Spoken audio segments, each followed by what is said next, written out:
Good morning, family and friends. I'm so sorry I can't be with you in person, but I thank God for the technology that allows me to be with you virtually. And on behalf of Sandra, Susan, Lorraine, Fulton Jr., who we call Snoopy, Lofty Ann, who we call Pebbles, Carmen, Margaret, and Fulton siblings, I am honored to welcome his church family, relatives, and friends to help us celebrate the homegoing of the one we love so much. Fulton's parents, John Henry and Hannah Downey, raised their children in North Preston, Nova Scotia.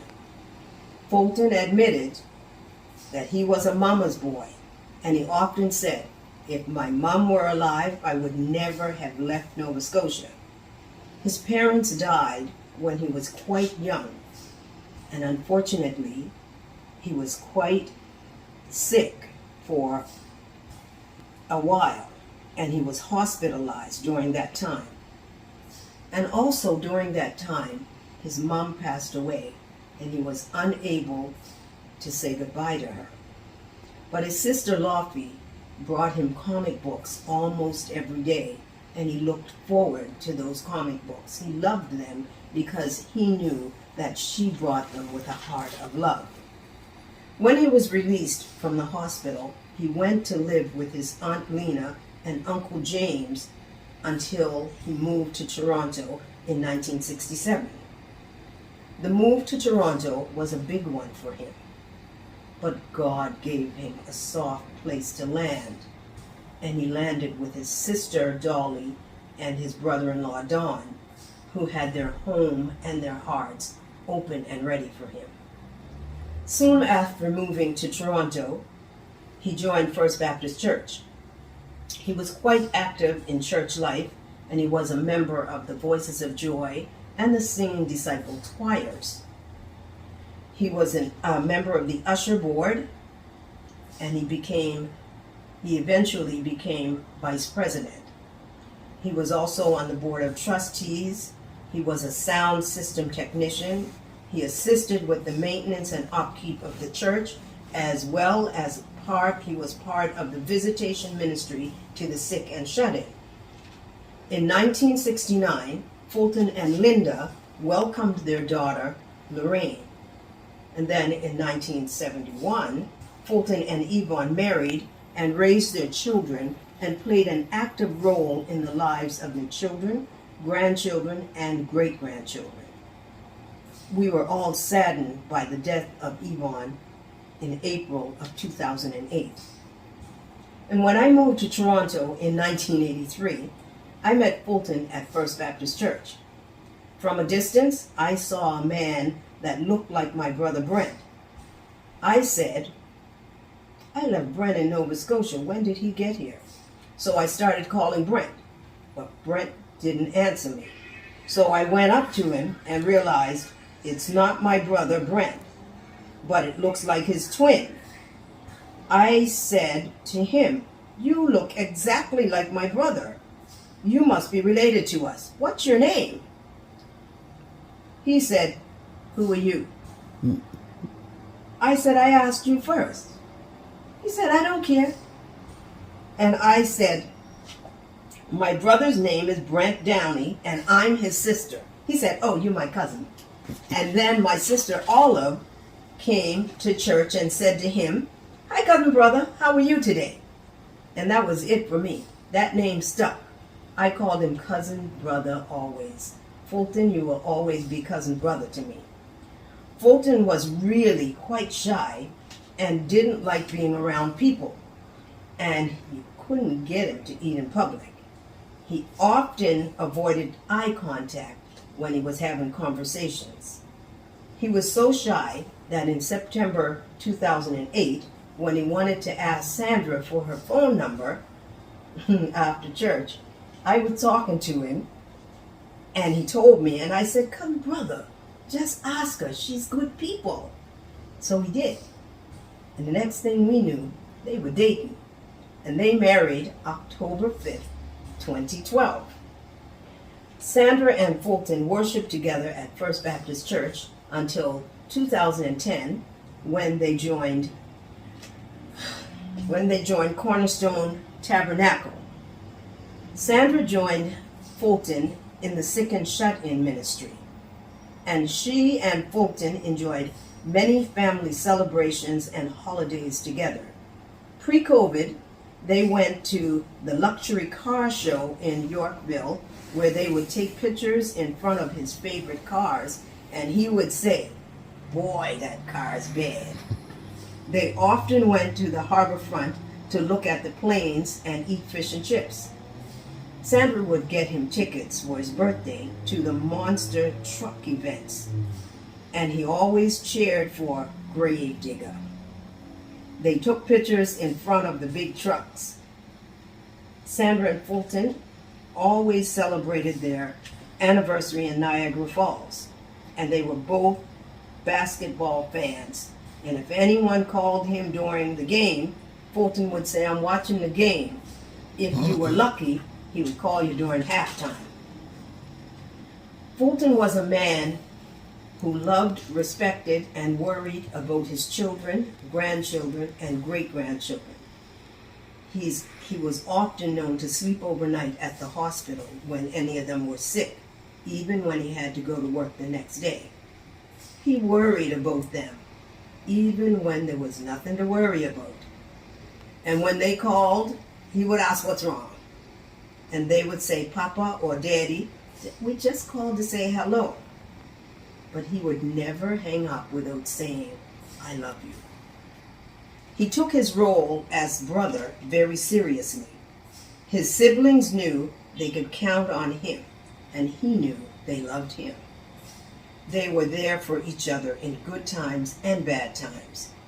He told them, "I don't want you to worry about me. I'm okay." He often said, "Dolly thinks she's my mother," but that's only because she coddled him. Last year, he and Dolly agreed to call each other every night before they went to bed, and they continued that even when he was in the hospital. Fulton retired from Brookfield Management in 2013 after more than 20 years of employment. During his retirement, he spent time playing crossword solitaire and bingo scratch tickets as he listened to the radio. He had very long conversations with Norman, who we call Hank, Vincent, who we call Man, Kelsey, and Roland, who we call Bless. Some of the conversations lasted 2 to 3 hours, and he and Bless often talked about the Bible. He checked on his sisters and brothers, but he got his down-home updates from his cousin Manola, who he referred to as his reporter. He also started experimenting with soup from different recipes. He enjoyed Roy Rogers and other old Western movies, as well as African American Christian movies. Fulton expressed his creativity in very different ways. He gave nicknames to his children, grandchildren, and great-grandchildren. Names like Pebbles, Pigeon, Topcat, Little Star, Twinkles, Tweety, Sea Bear, Snoopy, Daffy, Scooby, Bam Bam, Muffin, Hug. And in July he added 2 more, Silk and Mother Hen. And you all know who you are. He was an active part of Cornerstone Tabernacle and sang in the men's choir. During the Father's Day service in 2019, he was awarded a certificate for father with most children and most grandchildren. Fulton had some tough times in his life, from his earliest years up into his senior years, but they didn't make him bitter. He trusted God through them all. He had the loss of his parents early, his sisters Quincy and Liz, his brothers Lester and Keith, his first wife Yvonne to cancer, several nephews. He was disheartened but not dismayed when his wife Sandra was diagnosed with cancer. And then he almost lost his son. And finally, his own diagnosis with stage 4 cancer when he was told he only had a few weeks to live. But he continued to trust God. He read the scriptures. He blessed his food. He sang and listened to gospel music. And he was happy to accept prayers from everyone. His legacy is one of love. Love for his God, for himself, for his children, his grandchildren, his great-grandchildren, his wife, his siblings, his family members, and friends. And a part of his legacy was also never to drink alcohol. Even at his wedding, he asked Sandra if the sparkling juice was alcoholic and had a can of ginger ale brought to the head table, opened in front of him, and poured. He also had Sandra taste to confirm that it was grape juice being served at Communion Sunday. Cousin Brother is something else. Cousin Brother was a forgiving man. If a conversation went sideways and people were upset, he was the first to call to make peace. He was always willing to help someone and often said, if I can help someone, I will. And we know he helped a lot of people. To the family and friends left behind, I know you will grieve. I know you will cry. But he said, don't cry. He's okay now. Remember the love you shared, the memories you made. I will definitely remember how we often asked him, how you doing, Cousin Brother? And he would always jokingly say, not good. But I'm sure, because he asked to see God when he was sick, when he knew he didn't have long to be here, that if I asked him now, how you doing, Cousin Brother, he would say, I'm good now, 'cause I'm home. Rest in peace, Cousin Brother. We'll see you on the other side.